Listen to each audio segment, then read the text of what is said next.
29명이 숨지고 40명이 다친 충북 제천 스포츠센터 화재 참사가 발생한 지 꼭 1년이 됐습니다.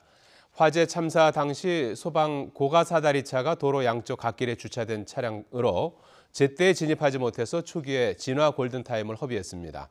여기에 불법으로 증개축된 건물 구조도 피해를 키운 원인 중 하나로 지목되면서 정부와 지자체가 재발 방지 대책을 약속했었는데요. 1년이 된 지금은 얼마나 달라졌을까요? 이성우 기자가 현장을 다녀왔습니다. 제천 화재 참사 당시 소방당국은 초기 진화의 골든타임을 놓쳤습니다. 주정차 차량으로 대형 고가 사다리차가 500m를 우회하고 좁은 골목길로 사다리를 제때 펴지 못한 겁니다. 화재 발생 후 1년, 상황은 얼마나 변했을까요? 불이 났던 스포츠센터 건물은 불타 녹아버린 외벽은 보수됐지만 흉물스럽게 덩그러니 놓여 있습니다. 화재 참사가 발생한 건물입니다. 지금은 보시는 것처럼 가림막으로 건물 저층 부위를 가려놓은 상태입니다.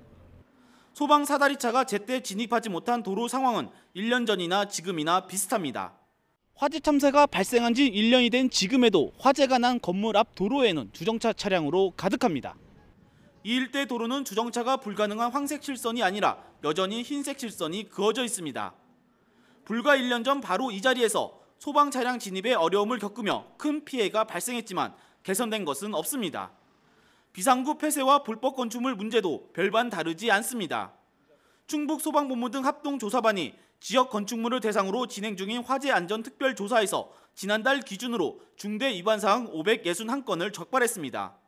이 중 대다수가 불법 증개축과 방화문 설치 불량 등 구조적 문제로 나타났습니다. 시간이 지나면 좀 관심을 안 가지는 것 같아요. 지자체나 정부 차원에서나 거의 지내갔으니까. 그나마 다행인 것은 소방차 긴급 통행로 확보를 위한 도로교통법이 지난 2월 개정됐고 건축물 외부 마감재를 불연재로 쓰도록 강제하는 건축법 시행령 개정이 추진되고 있다는 점입니다. 29명이 숨지고 40명이 다친 제천 화재 참사. 다시는 이런 사고가 발생하지 않도록 제천 화재 참사의 교훈을 다시 한번 되짚어볼 필요가 있습니다. YTN 이성우입니다.